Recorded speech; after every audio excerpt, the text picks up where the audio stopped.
Hola, ¿qué tal? Te doy la más cordial bienvenida a esta segunda unidad de el módulo Lógica para la solución de problemas. Mi nombre es Luis Cano, soy el asesor en línea. Y bueno, esta semana el propósito de la unidad consiste en clasificar y simbolizar argumentos para la aplicación de los métodos formales y para la solución de problemas. ¿Qué es lo que tenemos que hacer entonces? Bueno, primero ver qué es un argumento, después qué tipo de argumentos existen, después cómo se simbolizan y después cómo vamos a poder aplicarlos para determinar si son argumentos válidos o no, o si nos ayudan a resolver un determinado problema, que esto ya será más las unidades 3 y 4. Por el momento nos concentraremos en la estructura de los argumentos. Bien, vamos a ver lo primero qué es argumentar. Y vamos a entender por argumentar proponer evidencia que apoye una idea o una creencia. Por ejemplo, aquí tenemos este enunciado que dice jugar con pólvora es peligroso. Ok, ¿y en qué te basas para decir que jugar con pólvora es peligroso? Bueno, tengo algún par de razones para creer que jugar con pólvora es peligroso. La primera es que la pólvora es un material explosivo y la segunda es que lo explosivo puede causar heridas o incluso la muerte. Entonces, ahí, como pueden ver, hay una relación entre la idea principal, que llamaremos conclusión, y las ideas que apoyan esta conclusión y a las que llamaremos premisas.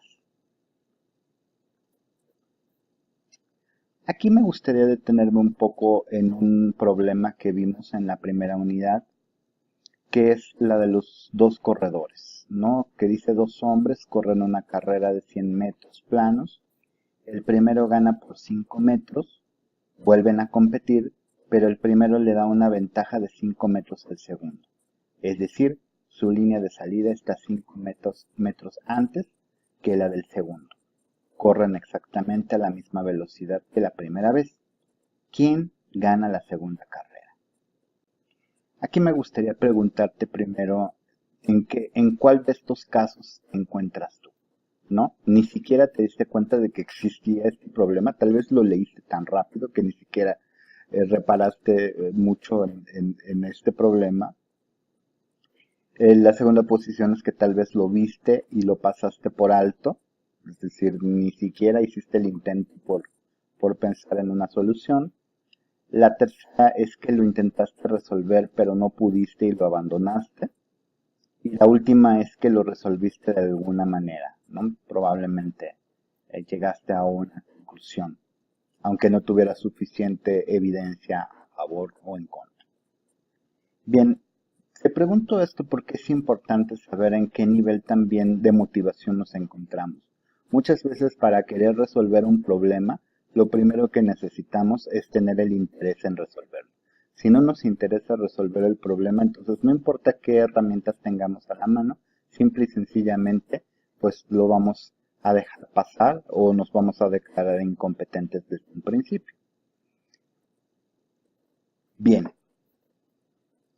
aquí si pensaste que la respuesta era un empate, déjame decirte que estás en lo correcto. Pero, ¿cuáles pueden ser las razones por las que creas que estos dos señores empataron? Bien, puede haber una razón un poco obvia, ¿no? Que es que corren a la misma velocidad que la primera vez, pero en la segunda carrera el primer corredor le da exactamente la ventaja al segundo corredor del número de metros por los cuales le ganó. Entonces esto es una especie de argumento. Bien, pero para resolver este problema y para obtener evidencia a favor de la conclusión que nos puede parecer algo obvio, necesitamos pues un poquito más de profundidad en la justificación. Esta profundidad nos va a dar el uso de la fórmula de la velocidad, que es de las más básicas en física, y que establece que la velocidad es igual a la distancia sobre el tiempo. Entonces vamos a ver los elementos que tenemos de la primera carrera. Sabemos que la distancia que recorrió el primer corredor fue de 100 metros. Y vamos a suponer que esto lo hizo en 10 segundos. De acuerdo con la fórmula de la velocidad a la que iba el primer corredor era de 10 metros por segundo. En el caso del segundo corredor, sabemos que en la primera carrera perdió por 5 metros, es decir, recorrió 95 metros en el mismo lapso de tiempo en que lo hizo el corredor 1, que fueron 10 segundos. Por lo tanto, de acuerdo con la fórmula, la velocidad a la que iba el segundo corredor era de 9.5 metros por segundo. Entonces, en la segunda carrera, sabemos que el primer corredor le da 5 metros de ventaja al segundo corredor. Entonces necesitamos determinar en cuánto tiempo recorrieron ambos corredores la distancia que en el caso del primer corredor fue de 100 metros, pero en el caso del segundo corredor fue de tan solo 95, ya que tenía una ventaja de 5 metros. Modificamos la primera fórmula para despejar el tiempo y vemos que el tiempo es igual a la distancia sobre la velocidad. Entonces, para el caso del primer corredor, sabemos que la distancia que tuvo que recorrer fue de 100 metros, mientras que su velocidad fue de 10 metros por segundo. Entonces, 100 sobre 10 da un tiempo de 10 segundos. En el caso del corredor número 2, tenemos que la distancia que recorrió fue de tan solo 95 metros, porque el primer corredor le quitó 5 metros, le dio chance 5 metros, pero su velocidad, que fue la misma que la velocidad que tuvo en la primera carrera, era de 9.5 metros por segundo. Entonces, de nuevo hacemos el cálculo, 95 sobre 9.5 da un total de 10 segundos. Entonces aquí tenemos que el tiempo en el que el corredor 1 terminó la segunda carrera fue de 10 segundos. Pero el tiempo en el que el segundo corredor terminó la carrera también fue de 10 segundos. Por lo tanto, hay un empate. Entonces aquí tenemos una forma en la que obtenemos evidencia para justificar la conclusión a la que habíamos llegado. Empate sí, pero ¿por qué? Podemos tener distintas razones. Pero esta es la que nos brinda la solidez que necesitamos para poder justificarla. Un argumento se compone de dos partes. Las premisas, que son las razones sobre las cuales podemos basarnos para extraer una conclusión. Y aquí lo dice muy claro, ¿no? Las premisas, por su parte, aluden a aquellas razones que ofrezco para apoyar la afirmación que quiero defender. No hay un número determinado de premisas que haya que cumplir para que se diga que existe un argumento. Basta con que haya por lo menos 2. Y la conclusión se refiere a aquella afirmación que se infiere de las premisas previas. ¿Qué es la acción de inferir? Pues simple y sencillamente la acción de justificarme en las premisas para sostener una conclusión.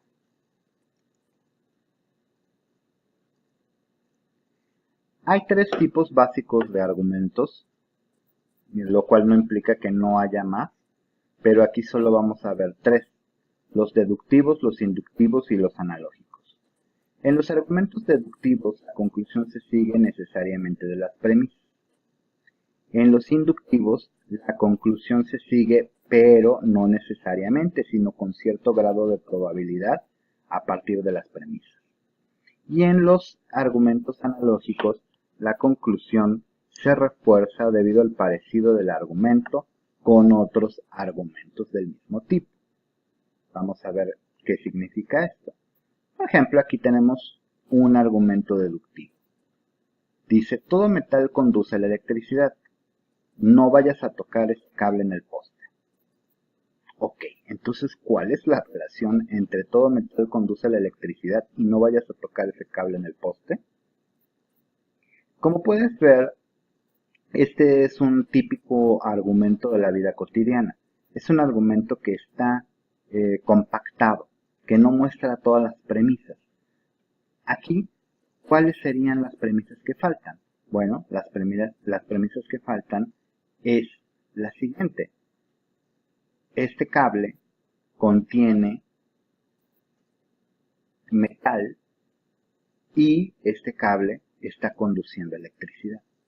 Por lo tanto, si tocas ese cable en el poste, pues te va a pasar algo bastante desagradable, ¿no? Entonces, como puedes ver, aquí el argumento está reducido, pero implica un montón de situaciones que se relacionan con metales que conducen electricidad, con electricidad que está fluyendo a través del metal del cable, con daños a la salud por tocar un cable que está conduciendo electricidad, etc.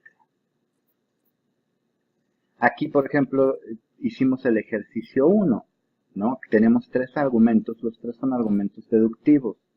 Todos los celulares dependen de un satélite, el tree es un celular, por lo tanto el tree depende de un satélite. Es decir, hay una relación entre estas dos premisas que me brinda una conclusión con evidencia, con solidez. En el argumento 2 tenemos todos los hombres son mortales, Sócrates es un hombre y por lo tanto Sócrates es mortal. Y en el argumento 3, todos los domingos vamos al lago, hoy es domingo, por lo tanto hoy vamos al lago. Entonces, como puedes ver, la relación entre la conclusión y las premisas es muy estrecha. Prácticamente no se dice nada o no se añade ningún tipo de información que no esté ya presente en las mismas premisas. ¿Ok? Entonces, bueno, esta es una característica interesante de los argumentos deductivos. En cambio, en los argumentos inductivos, tenemos que la conclusión solamente tiene un grado de probabilidad definido, es decir, puede fallar. Aquí tenemos este ejemplo donde dice la cascabel y la coralillo son serpientes muy adornadas y venenosas. Por ello pienso que las serpientes muy adornadas son venenosas. ¿Qué quiere decir aquí este argumento? Simple y sencillamente está concatenando dos características. El ser muy adornado, es decir, muy vistoso en sus colores o en sus formas, y el ser venenoso. Entonces, lo que hace el argumento inductivo es que establece una relación entre dos características que se aplican al mismo tipo de animal o al mismo tipo de objeto, ¿no? El de ser adornado y ser venenoso. Muchas veces decimos, bueno, no vayas a tocar esa rana porque tiene colores muy brillantes y a veces esos animalitos son venenosos. Precisamente se basa en este tipo de argumentos inductivos. Aquí, por ejemplo, tenemos este ejercicio que también viene en la plataforma que dice, premisa 1, el individuo guía pertenece a la clase gato y tiene la propiedad de cazar ratones. Luego la premisa 2, el individuo mora pertenece a la clase gato y tiene la propiedad de cazar ratones. Y la premisa 3, el individuo Atena pertenece a la clase gato y tiene la propiedad de cazar ratones. Entonces ya vemos que la conclusión es que probablemente todos los gatos pueden cazar ratones. Aquí es básicamente lo mismo, pero como puedes ver nosotros en nuestro lenguaje cotidiano, pues no somos tan rolleros, ¿no? Entonces no distinguimos tan perfectamente entre las premisas, aunque lo podríamos hacer, ¿no? Por ejemplo, decir, La cascabel es una serpiente muy adornada y venenosa. La coralillo es una serpiente muy adornada y venenosa. Por lo tanto, las serpientes muy adornadas son venenosas. Básicamente es la misma estructura que tenemos aquí. Entonces así funcionan los argumentos inductivos. El argumento analógico, en cambio, solo se basa en una percepción, digamos, psicológica acerca de que algo comparte una relación con otra cosa y por lo tanto debe de tener las mismas propiedades. Por ejemplo aquí, Juan y Juana son hermanos gemelos. Ahí partimos de esto, ¿no? Y luego decimos, Juan es rubio y no conocemos a lo mejor a su hermana Juana, así que creemos entonces que Juana es rubia también porque ambos son hermanos gemelos y ambos son rubios.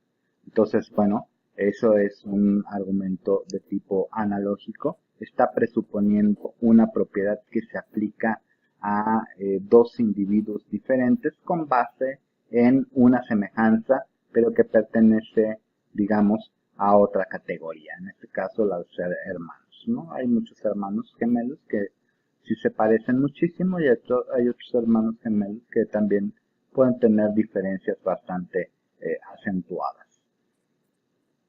Ahora, esto nos lleva a hablar del grado de solidez de los argumentos. El argumento deductivo es un argumento necesario, es decir, no falla nunca. Y es el que se utiliza sobre todo para las matemáticas, para las demostraciones matemáticas. Por eso dicen que la matemática es una ciencia exacta, precisamente porque sus argumentos se basan en un grado de solidez de argumentos necesarios, ¿no? En el caso de los argumentos inductivos, están bien fundamentados, pero no son necesarios. Es decir, pueden fallar y son los tipo de argumentos que se aplican generalmente en ciencias experimentales, donde se va recolectando evidencia y esa evidencia puede cambiar en el futuro o se pueden encontrar nuevos datos que modifiquen la conclusión a la que habíamos llegado. En el caso de los argumentos analógicos hay que tener cuidado, fallan con mucha facilidad y son el tipo de argumentos que podemos encontrar con mucha frecuencia en redes sociales como Facebook, WhatsApp, Instagram, etcétera, donde damos por presupuestas un montón de cosas que a veces nada más dependen de nuestras propias creencias, de nuestros propios prejuicios, pero que no tienen ninguna base sólida. Entonces hay que tener cuidado con los argumentos analógicos, pueden servir y pueden llevarnos a conclusiones acertadas, pero su grado de solidez es bastante cuestionable.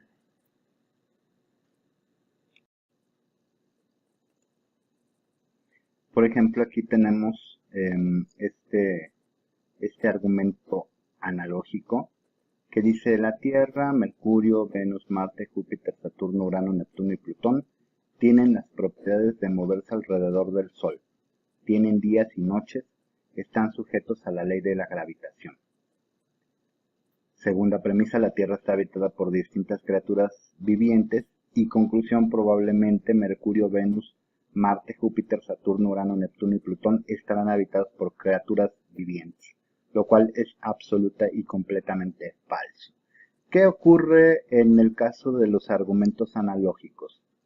Que fácilmente seleccionamos solamente un conjunto de propiedades que comparten los objetos o los individuos y entonces a partir de ese limitado conjunto de propiedades que comparten, los hacemos iguales.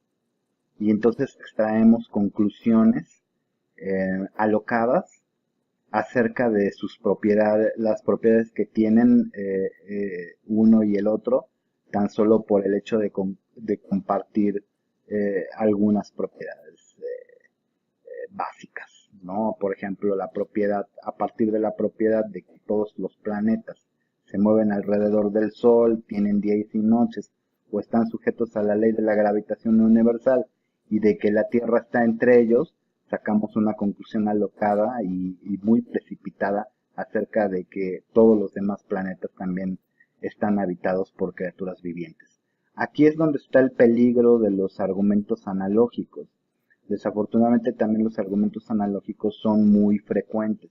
Por eso es que necesitamos estar muy atentos. ¿Qué es lo que falla exactamente también en este tipo de argumentos? Bueno, que vemos las cosas de manera simplona. Por ejemplo, la Tierra tiene características muy específicas para contener criaturas vivientes. Por ejemplo, tiene una atmósfera, tiene agua, tiene oxígeno. No nada más se mueve alrededor del Sol, no nada más tiene días y noches, no nada más está sujeto a la ley de la gravitación. ¿Qué pasa, por ejemplo, con Mercurio? Está muy cerca del Sol, las temperaturas no permiten que haya criaturas vivientes, no tiene una atmósfera con oxígeno, igual Venus, no decir Marte, ni siquiera tiene atmósfera, etcétera. O sea, en los argumentos analógicos vemos las cosas a veces muy simplificadas, muy simplonas. Por eso es que debemos de tener mucho cuidado, ¿no? Con este tipo de argumentos. Aquí vamos a la actividad, qué tipo de argumento es, que es la primera actividad de esta semana, que veo que ya muchos de ustedes la hicieron y les fue súper bien. Si tienen alguna duda acerca de por qué tuvieron alguna respuesta equivocada y no lo tienen claro, me pueden decir cuál es el argumento sobre el que tienen duda y lo podemos aclarar acerca de si es deductivo, inductivo o analógico. Ok, una vez que hemos visto los tipos de argumentos que hay, debemos de ver la relación que hay entre enunciados y la lógica. Un enunciado, como ustedes ya sabrán, se compone de sujeto, verbo, predicado. Entonces hay muchos tipos de enunciados, pero los enunciados que aportan conocimiento son los que afirman algo, es decir, aquellos que pueden ser clasificados como verdaderos o falsos. Vamos a ver los siguientes ejemplos. Hay enunciados interrogativos, como por ejemplo, ¿me prestas tu lápiz? Esto no puede ser ni verdadero ni falso. O sea, ¿me prestas tu lápiz o no me lo prestas? Pero no es ni verdadero ni falso. Hay enunciados de tipo exclamativo, como ouch. Tampoco puede ser ni verdadero ni falso. Hay otros que son imperativos, como cierra la puerta. Igualmente no son ni verdaderos ni falsos. Lo haces o no lo haces. Pero hay un tipo especial de enunciados que se llaman declarativos y que esos sí que pueden ser clasificados como verdaderos o falsos. Por ejemplo, el enunciado la Tierra gira alrededor del Sol. Son este tipo de enunciados declarativos los que van a formar parte principal de los argumentos, ya sea como premisas o como conclusiones. Y por eso es que aquí nos interesa sus propiedades y cómo se van a estructurar unos con otros para formar enunciados de ciertos tipos y formar parte ya sea de las premisas o de la conclusión. Entonces, ahora vamos a ver qué son los enunciados simples y compuestos. Un enunciado como Juan hizo la tarea es un enunciado simple. Aquí está, sujeto, verbo, predicado, tal cual. No hay mayor problema.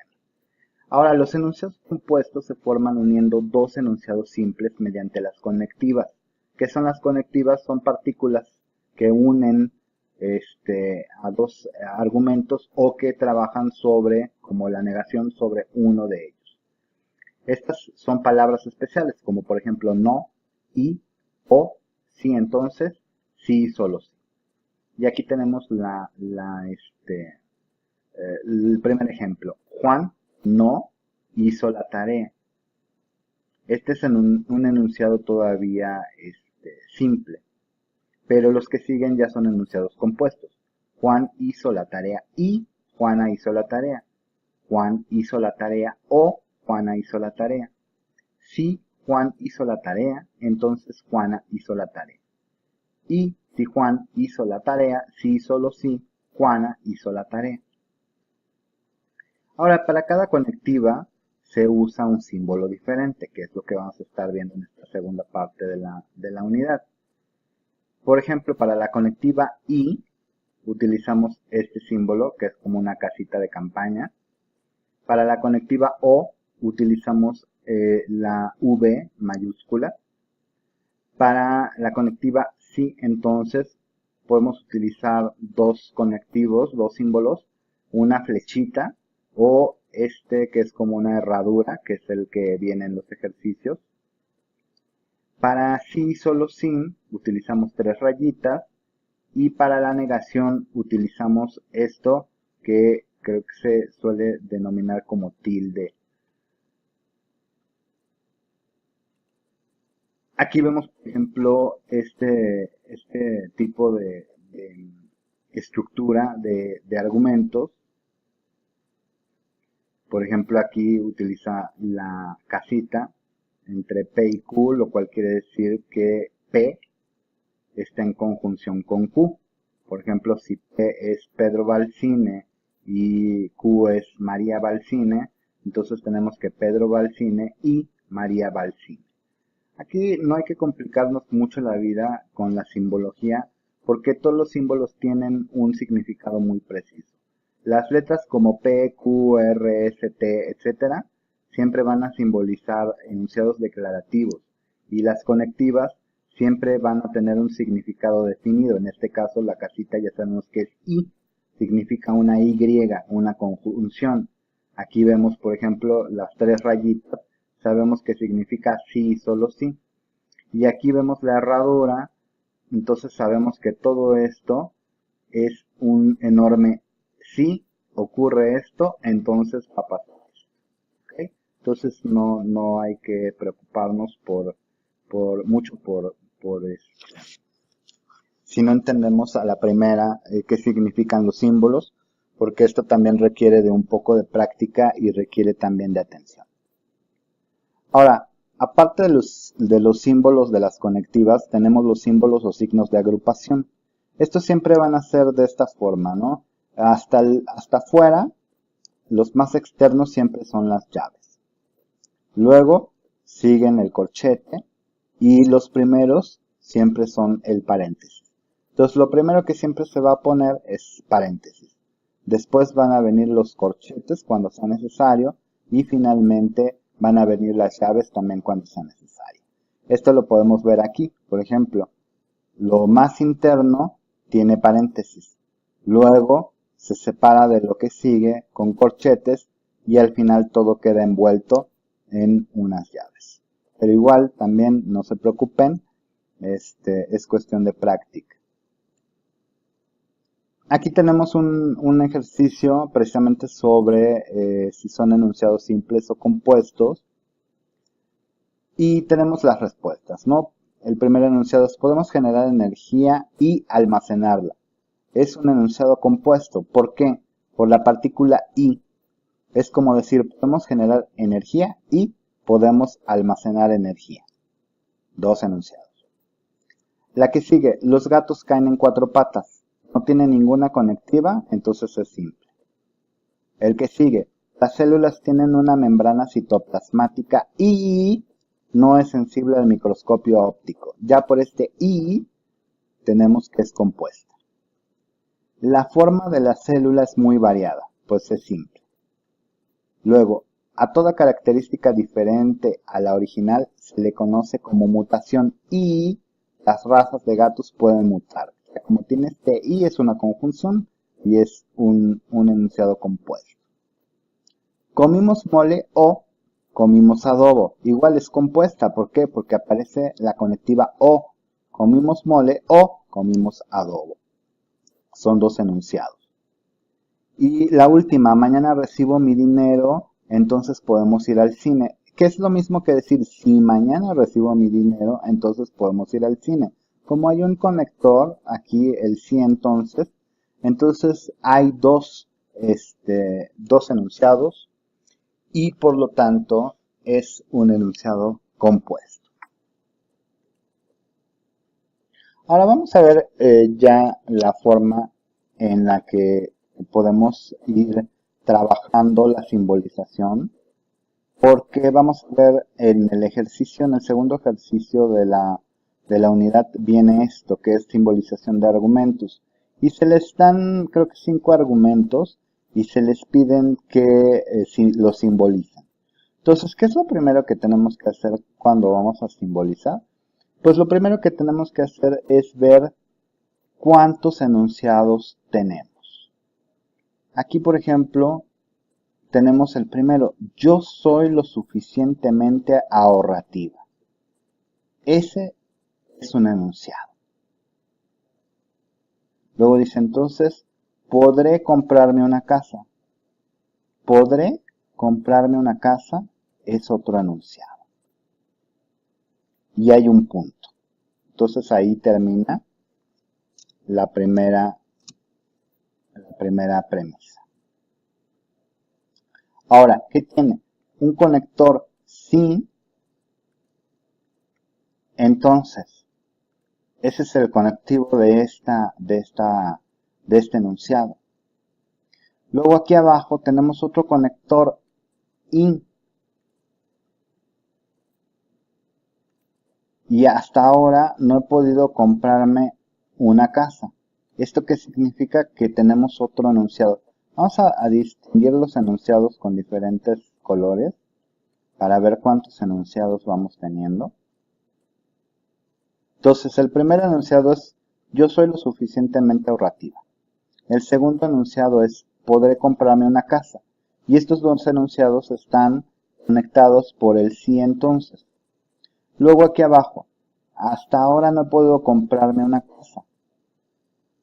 Pero ¿qué notan que hay en este enunciado con la estructura de arriba? Que hasta ahora es como algo que nos está distrayendo.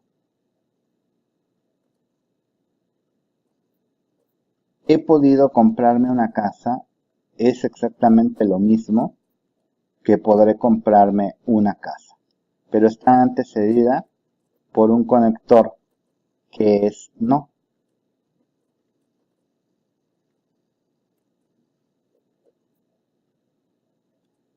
Y luego viene la última parte, que es por lo tanto. Este por lo tanto siempre nos va a indicar la conclusión.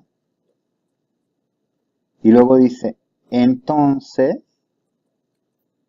que es otro conectivo, no he sido lo suficientemente ahorrativa. Pero he sido suficientemente ahorrativa es igual.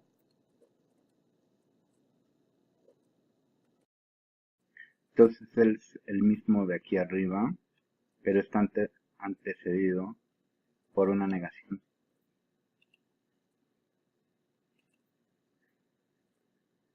Entonces, bueno, vamos a ver aquí también. Vamos a distinguir las negaciones con otro color para no confundirnos. Voy a poner azul, azul. Las conectivas sí las voy a dejar en rojo y la conclusión, por lo tanto nos indica la conclusión, la voy a poner de otro color totalmente distinto.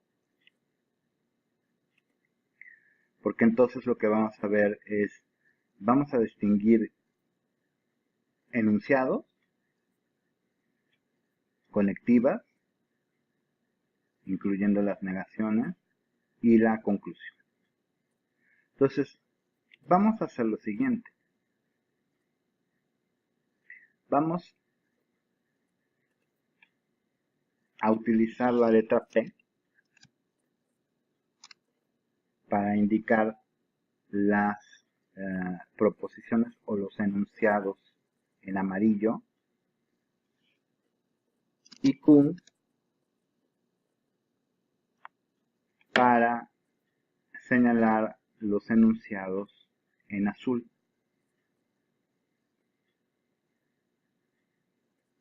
¿Ok? Entonces, como un primer paso, podemos no inmediatamente transcribir a símbolos, pero sí decir algo como sin P, entonces Q. Ese es el primer enunciado compuesto. Si P, entonces Q. Luego tenemos I, aquí tenemos este, no, Q, porque es el enunciado que sigue en azul. Y aquí va a haber un por lo tanto, entonces, no, que es este no. ¿Y qué letra dijimos que íbamos a utilizar para los enunciados en color amarillo? Pues la P. Entonces, nuestra primera estructura es si P, entonces Q, y no Q, entonces no P. Entonces, ¿cómo quedaría ya en símbolos?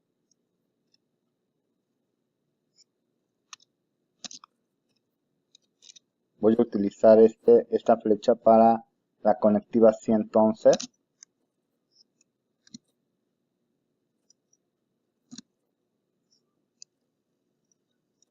Es un poco complicado escribir los símbolos en el teclado.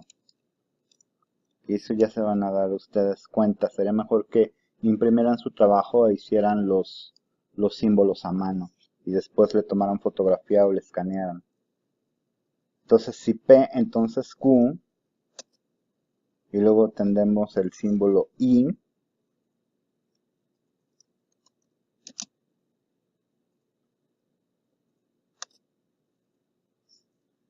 Luego la tilde. Y no Q. Entonces no P. ¿Ok? Así ya queda nuestra simbolización primaria.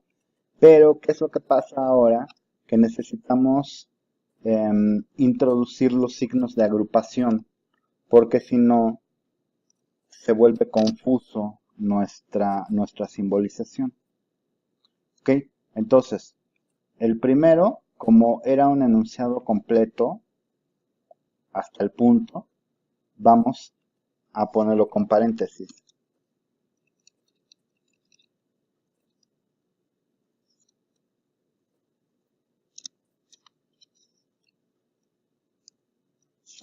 Luego aquí, como dice, y hasta ahora no puedo comprarme una casa, por lo tanto, que es la conclusión, esto abarca hasta esta parte. ¿Qué es lo que vamos a poner ahí? Pues un corchete.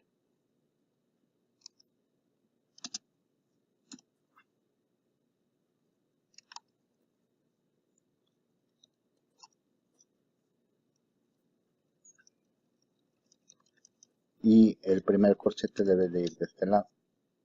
Y ya entonces aquí sí queda hasta el final la llave.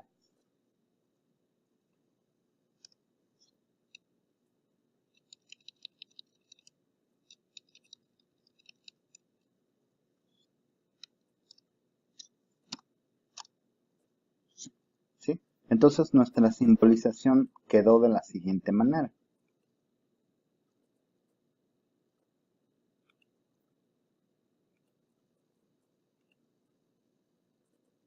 Si P, entonces Q. Y no Q, por lo tanto, no P. Que es lo mismo que tenemos aquí arriba y que es nuestra traducción de todo este argumento. ¿Ok?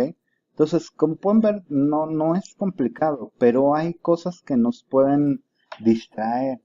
Por ejemplo, debemos de estar muy pendientes de los puntos, porque siempre que hay un punto, se indica el fin de un enunciado, ya sea de simple o compuesto.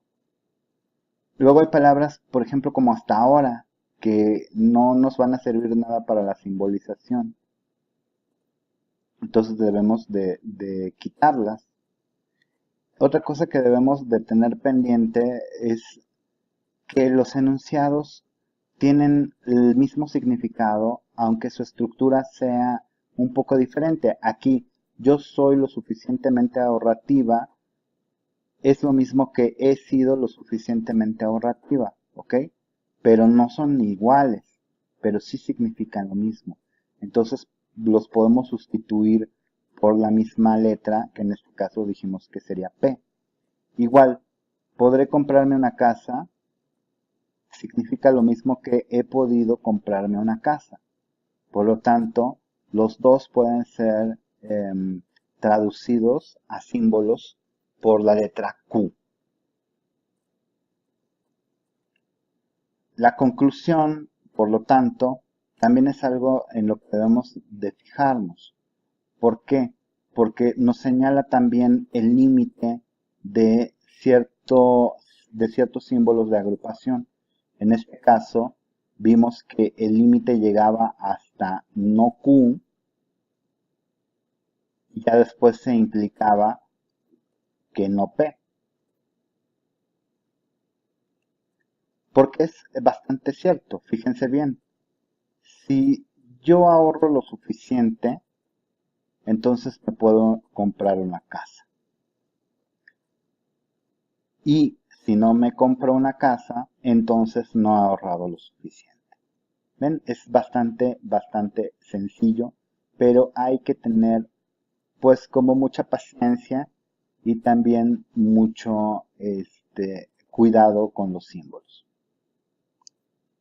Entonces, bueno, ustedes van a tener ahí un par de ejercicios con los que se pueden entretener un rato. Si están mal, se los voy a mandar a corregir con algunas indicaciones, pero que espero que ya les haya quedado un poquito más claro a raíz de este video. Pero vamos a hacer el último ejercicio que tiene además que ver con uno de los ejercicios que están aquí. Vamos a ver que es algo divertido y habla sobre el momo, ya saben, esa criatura mitológica de fantasía que ahora está muy de moda en las redes sociales, bueno, ya tiene un rato, y que aquí podemos ver con su cara chistosa. Entonces nuestro enunciado dice, el momo no existe o hay muchos en mi ciudad.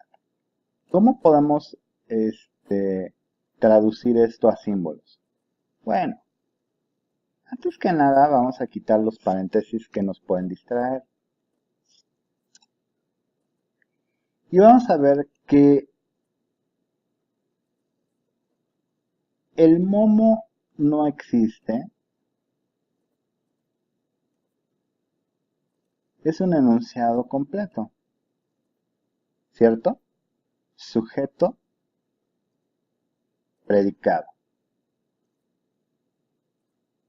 Aquí aparece una partícula de negación que es el no, con la que tenemos que tener cuidado. Y aquí ¿qué aparece, chicos? Una conjunción, digo una disyunción, una letra O, una conectiva O. Y el siguiente enunciado, hay muchos en mi ciudad. ¿Muchos qué? Pues muchos momos, a eso es a lo que se refiere. También a veces hay que tener cuidado con lo que falta, ¿ok? Para poder distinguir los enunciados. Y lo vamos a poner de color. Entonces, aquí tenemos, vamos a insertar un cuadro de texto para ir distinguiendo los elementos. Primero, distinguimos los enunciados que constituyen este enunciado compuesto. Vamos a decir que P es igual a el momo existe y que Q es igual a hay muchos momos en mi ciudad. ¿Ok? Entonces, de esto se sigue que nuestra estructura primaria que podemos identificar es no P, es decir, no sucede que haya momos que existan,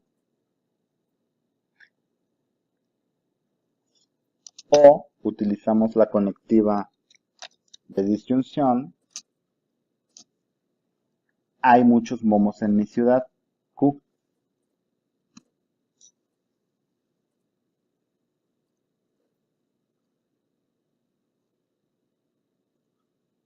Entonces aquí ya tenemos nuestra estructura primaria de traducción. Nada más que habíamos dicho que este no se señalaba con una tilde. No P o Q. Es lo que queda.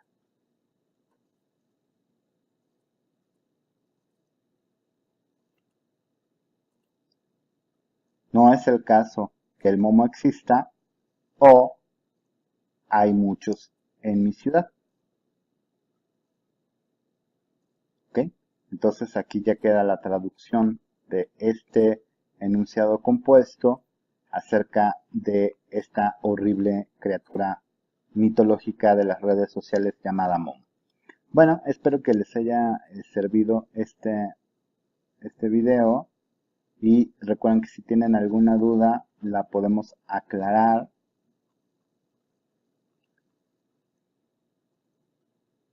y vamos a seguir trabajando en lo que resta. Que estén muy bien, nos vemos después.